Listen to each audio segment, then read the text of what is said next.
जय श्री राम। राधे राधे। स्वागत है आपका मेरे चैनल में। आशा करती हूँ आप सभी स्वस्थ होंगे। तो हमने 59वां सर्ग जो है पूरा किया था कल। आज हम 60वां सर्ग आरंभ करने जा रहे हैं।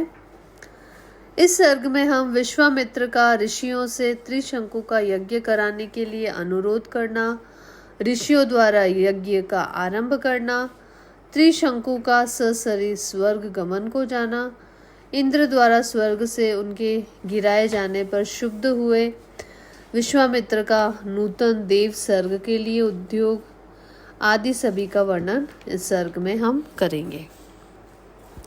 तो श्रवण कीजिए। तपोबल हताः ज्ञात्वा वासिष्ठानः संहोदनान् ऋषि मध्ये महातेजा विश्वामित्रो अभ्यभाषत। अर्थात सतानंद जी कहते हैं, श्री राम महोदय सहित वशिष्ठ के पुत्रों को अपने तपोबल से नष्ट हुआ जान महातेजस्वी विश्वामित्र ने ऋषियों के बीच में इस प्रकार कहा, मुनिवरों, ये इक्ष्वाकु वंश में उत्पन्न हुआ राजा त्रिशंकु हैं। ये विख्यात नरेश बड़े ही धर्मात्मा और दानी रहे हैं तथा इस समय मेरी शरण में आए हैं। इनकी इच्छा है कि मैं अपने इसी शरीर से देवलोक पर अधिकार प्राप्त करूं। अतः आप लोग मेरे साथ रहकर ऐसे यज्ञ का अनुष्ठान करें जिससे उन्हें इस शरीर से ही देवलोक की प्राप्ति हो सके। विश्वामित्र जी की यह बात सुनकर धर्म को जानने वाले सभी महर्षियों ने सहसा एकत्र होकर आपस में धर्मयुक्त परामर्श किया। ब्राह्मणों कुशिक के पुत्र विश्वामित्र मुनि बड़े क्रोधी हैं। ये जो बात कह रहे हैं उसका ठीक तरह से पालन करना चाहिए, इसमें संशय नहीं है। ये भगवान श्री राम विश्वामित्र अग्नि के समान तेजस्वी हैं। यदि इनकी बात नहीं मानी गई तो ये रोष पूर्वक श्राप दे देंगे। इसीलिए ऐसे यज्ञ का आरंभ करना चाहिए जिससे विश्वामित्र के तेज से यह इक्ष्वाकु नंदन त्रिशंकु ससरी स्वर्ग लोक में जा सके। इस तरह विचार करके उन्होंने सर्वसम्मति से ये निश्चय किया कि यज्ञ आरंभ किया जाए। ऐसा निश्चय करके महर्षियों ने उस समय अपना अपना कार्य आरंभ किया। महातेजस्वी विश्वामित्र स्वयं ही उस यज्ञ में याजक हुए। फिर क्रमशः अनेक मंत्र वेदा ब्राह्मण ऋत्विज हुए, जिन्होंने कल्प शास्त्र के अनुसार विधि एवं मंत्रोच्चारण पूर्वक सारे कार्य को संपन्न किया। तदंतर बहुत समय तक यत्न पूर्वक मंत्र पाठ करके महातपस्वी विश्वामित्र ने अपना अपना भाग ग्रहण करने के लिए संपूर्ण देवताओं का आह्वान किया। परंतु उस समय वहां भाग लेने के लिए वे सब देवता नहीं आए। इससे महामुनि विश्वामित्र जी को बड़ा क्रोध आया और उन्होंने स्त्रुवा उठाकर रोष के साथ राजा त्रिशंकु से इस प्रकार कहा, नरेश्वर, अब तुम मेरे द्वारा उपार्जित तपस्या का बल देखो। मैं अभी तुम्हें अपनी शक्ति से सशरीर स्वर्गलोक में पहुंचाता हूँ। राजन, आज तुम अपने इस शरीर के साथ ही दुर्लभ स्वर्गलोक को जाओ। नरेश्वर, यदि मैंने तपस्या का कुछ भी फल प्राप्त किया है तो उसके प्रभाव से तुम सशरीर स्वर्ग लोक को जाओ। श्री राम विश्वामित्र मुनि के इतना कहते ही राजा त्रिशंकु सब मुनियों को देखते देखते उस समय अपने शरीर के साथ ही स्वर्गलोक को चले गए। त्रिशंकु को स्वर्गलोक में पहुंचा हुआ देखकर समस्त देवताओं के साथ पाक शासन इंद्र ने उनसे इस प्रकार कहा, मूर्ख त्रिशंकु, तू फिर यहाँ से लौट जा। तेरे लिए स्वर्ग में स्थान नहीं है। तू गुरु के श्राप से नष्ट हो चुका है। अतः नीचे मुंह किए पुनः पृथ्वी पर गिर जा। इंद्र के इतना कहते ही राजा त्रिशंकु तपोधन विश्वामित्र को पुकार कर त्राही त्राही की रट लगाते हुए पुनः स्वर्ग से नीचे गिरे। चीखते चिल्लाते हुए त्रिशंकु की वह करुण पुकार सुनकर कौशिक मुनि को बड़ा क्रोध हुआ। वे त्रिशंकु से बोले, राजन वहीं ठहर जाओ, वहीं ठहर जाओ। उनके ऐसा कहने पर त्रिशंकु बीच में ही लटक के रह गए। ना वो नीचे आ सके, ना वो ऊपर जा सके। तत्पश्चात तेजस्वी विश्वामित्र ने ऋषि मंडली के बीच दूसरे प्रजापति के सम्मान दक्षिण मार्ग के लिए नए सप्त ऋषियों की सृष्टि की तथा क्रोध से भरकर उन्होंने नवीन नक्षत्रों का भी निर्माण कर डाला। वे महायशस्वी मुनि क्रोध से कलुषित हो दक्षिण दिशा में ऋषि मंडली के बीच नूतन नक्षत्र मालाओं की सृष्टि करके ये विचार करने लगे कि मैं दूसरे इंद्र की सृष्टि करूंगा अथवा मेरे द्वारा रचित स्वर्ग लोक बिना इंद्र के ही रहेगा। ऐसा निश्चय करके उन्होंने क्रोध पूर्वक नूतन देवताओं की सृष्टि प्रारंभ की। इससे समस्त देवता, असुर और ऋषि समुदाय बहुत ही घबराए और सभी वहां आकर महात्मा विश्वामित्र से विनय पूर्वक बोले कि महाभागी राजा त्रिशंकु गुरु के श्राप से अपना पुण्य नष्ट करके चांडाल हो गए हैं।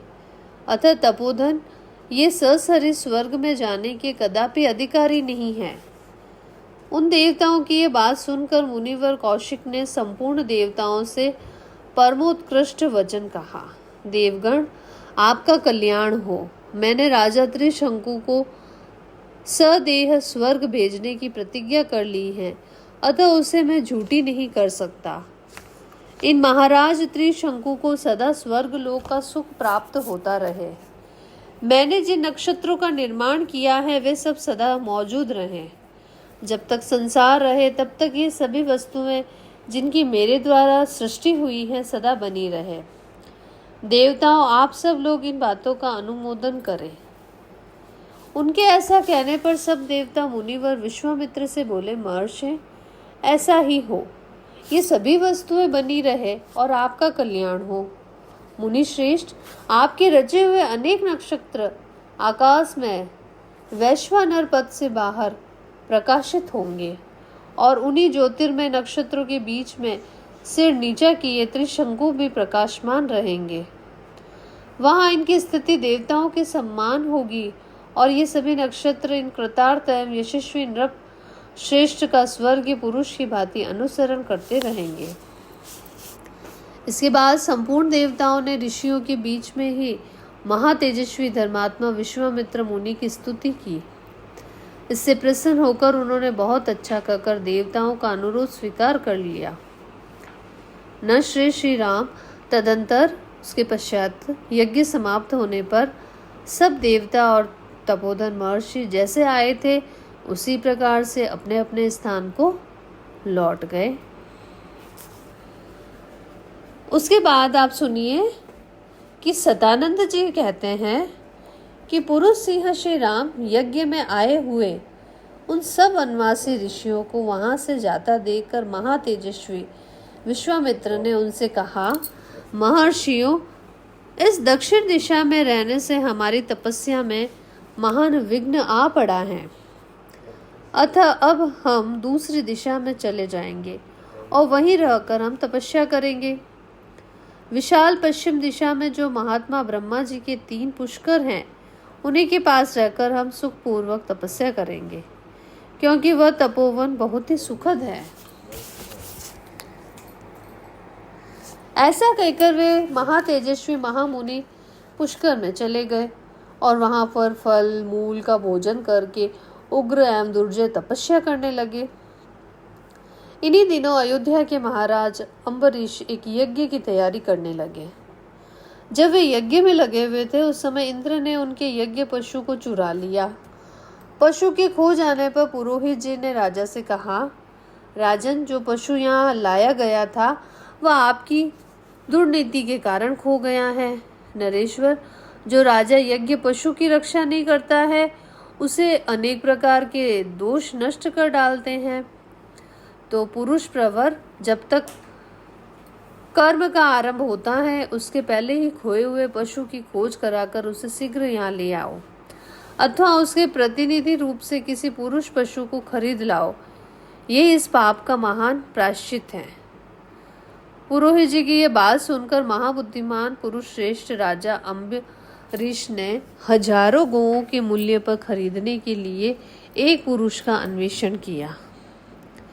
तात रघुनंदन विविध देशों, जनपदों, नगरों, वनों तथा पवित्र आश्रमों में खोज करते हुए राजा अम्बरीश भृगुतुंग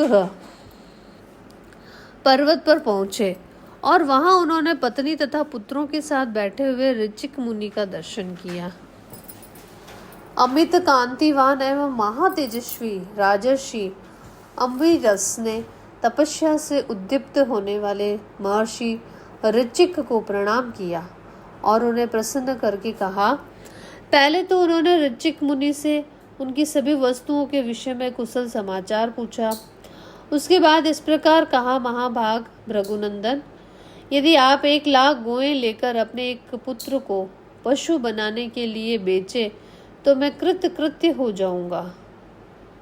मैं सारे देशों में घूम आया परंतु कहीं भी यज्ञ उपयोगी पशु नहीं पा सका, अतः आप उचित मूल्य लेकर यहाँ मुझे अपने एक पुत्र को दे दीजिए। उनके ऐसा कहने पर महातेजस्वी ऋचिक बोले, नरश्रेष्ठ, मैं अपने ज्येष्ठ पुत्र को तो किसी तरह नहीं बेचूंगा। ऋचिक मुनि की बात सुनकर उन महात्मा पुत्रों की माता ने पुरुष सिंह अम्बरीश से इस प्रकार कहा, प्रभु, भगवान भार्गव कहते हैं कि ज्येष्ठ पुत्र कदापि बेचने योग्य नहीं है, परंतु आपको मालूम होना चाहिए कि सबसे छोटा पुत्र सुनक है, वह मुझे भी बहुत ही प्रिय है, अतः पृथ्वीनाथ मैं अपना छोटा पुत्र आपको कदापि नहीं दूंगी। नरश्रेष्ठ, प्राय जेठ पुत्र पिताओं को प्रिय होता है और छोटा पुत्र माता को प्रिय होता है, अतः मैं अपने कनिष्क पुत्र की अवश्य रक्षा करूंगी। श्री राम मुनि और उनकी पत्नी के ऐसा कहने पर मंजले पुत्र सुनहशेप ने स्वयं कहा, राजपुत्र, पिता ने ज्येष्ठ को और माता ने कनिष्ठ पुत्र को बेचने के लिए अयोग्य बताया है, अतः मैं समझता हूँ कि इन दोनों की दृष्टि में मंजला पुत्र ही बेचने के योग्य हैं, इसलिए तुम मुझे ही ले चलो। महाबाहु रघुनंदन, ब्रह्मवादी मंजले पुत्र के ऐसा कहने पर राजा अम्बरीश बड़े प्रसन्न हुए और 1 करोड़ स्वर्ण मुद्रा, रत्नों के ढेर तथा 1,00,000 गौओं के बदले सुनहशेप को लेकर वे घर की ओर चले। महातेजस्वी महायशस्वी राजर्षि अम्बरीश सुनहशेप को रथ पर बिठाकर बड़ी उतावली के साथ तीव्र गति से चले। तीव्र गति से चलते हुए देखिए आगे वो क्या करते हैं। सनातन नंद जी बोले, नरश्रेष्ठ रघुनंदन, महायशस्वी राजा अम्बरीश पुनः सुनहशेप को अपने साथ लेकर दोपहर के समय पुष्कर तीर्थ में आए और वहां उन्होंने विश्राम किया।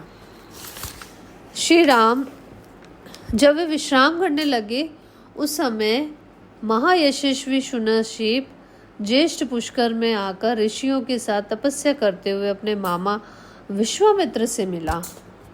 वह अत्यंत आतुर एवं दीन हो रहा था। उसके मुख पर विषाद छा गया था। वह भूख, प्यास और परिश्रम से दीन हो मुनि की गोद में गिर पड़ा और इस प्रकार बोला, शोभ्य मुनि पुंगव, न मेरे माता है न पिता, फिर भाई बंधु कहाँ से हो सकते हैं। मैं असहाय हूँ, अतः आप ही धर्म के द्वारा मेरी रक्षा कीजिए। नरश्रेष्ठ, आप सबके रक्षक तथा अभिष्ट वस्तु की प्राप्ति कराने वाले हैं। ये राजा अम्बरीश कृतार्थ हो जाए और मैं भी विकार रहित दीर्घायु होकर सर्वोत्तम तपस्या करके स्वर्ग लोक प्राप्त कर लूं, ऐसी कृपा कीजिए। धर्मात्मन, आप अपने निर्मल चित्त से मुझे अनाथ के नाथ मतलब असहाय के संरक्षक, अनाथ के नाथ होना मतलब असहाय के संरक्षक हो जाएं।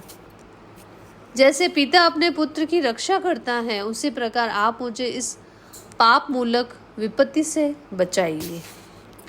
शूनशेप की यह बात सुनकर महातपस्वी विश्वामित्र उसे नाना प्रकार से सांत्वना दे अपने पुत्रों से इस प्रकार बोले, बच्चों, शुभ की अभिलाषा रखने वाले पिता जिस पारलौकिक हित के उद्देश्य से पुत्रों को जन्म देते हैं, उसकी पूर्ति का यह समय आ गया है।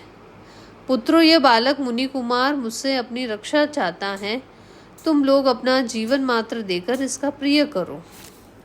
तुम सबके सब पुण्य आत्मा और धर्म परायण हो, अतः राजा के यज्ञ में पशु बनकर अग्निदेव को तृप्ति प्रदान करो। इसे शूनशेप सनात होगा। राजा का यज्ञ भी बिना किसी विघ्न बाधा के पूर्ण हो जाएगा। देवता भी तृप्त होंगे और तुम्हारे द्वारा मेरी आज्ञा का पालन भी हो जाएगा। नरश्रेष्ठ विश्वामित्र मुनि का यह वचन सुनकर उनके मधु छंद आदि पुत्र अभिमान और अवहेलना पूर्वक इस प्रकार बोले, प्रभु, आप अपने बहुत से पुत्रों को त्याग कर दूसरों के एक पुत्र की रक्षा कैसे करते हैं? जैसे पवित्र भोजन में कुत्ते का मांस पड़ जाए तो वह अग्राह्य हो जाता है, मतलब खाने योग्य नहीं रहता है। उसी प्रकार जहाँ अपने पुत्रों की रक्षा आवश्यक है, वहाँ दूसरों के पुत्रों की रक्षा कार्य को हम अकर्तव्य की कोटि में ही देखते हैं।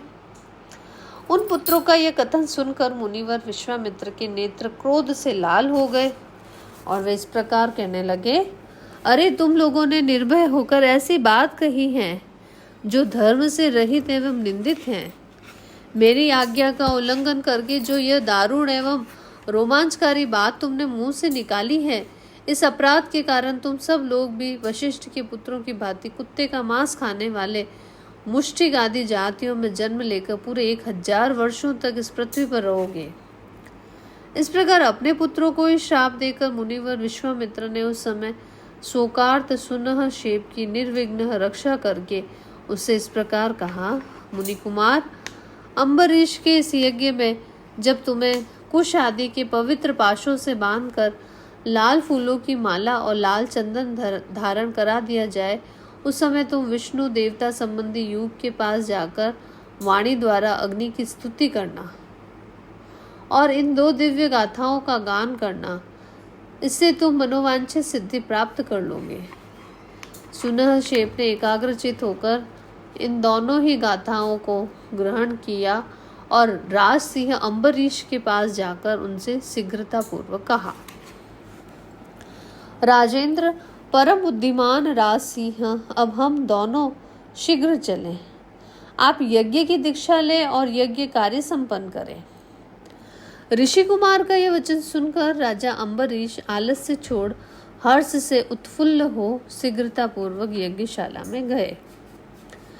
वहां सदस्य की अनुमति ले राजा अम्बरीश ने शूनशेप को कुश के पवित्र पास से बांधकर उसे पशु के लक्षण से संपन्न कर दिया और यज्ञ पशु को लाल वस्त्र पहनाकर यूप में बांध दिया।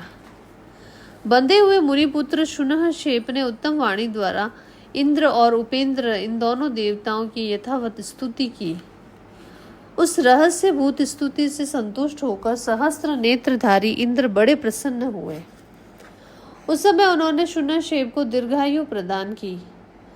नरश्रेष्ठ श्री राम, राजा अम्बरीश ने भी देवराज इंद्र की कृपा से उस यज्ञ का बहुगुण संपन्न उत्तम फल प्राप्त किया। पुरुष प्रवर, इसके बाद महातपस्वी धर्मात्मा विश्वामित्र ने भी पुष्कर तीर्थ में पुनः 1000 वर्षों तक तीव्र तपस्या की। इस प्रकार से वाल्मीकि निर्मित आर्ष रामायण आदि काव्य के बाल कांडों में 62वां सर्ग जो है वो पूरा हो गया है। अब हम आगे कल के अध्याय में 63वां सर्ग जो है वो प्रारंभ करेंगे।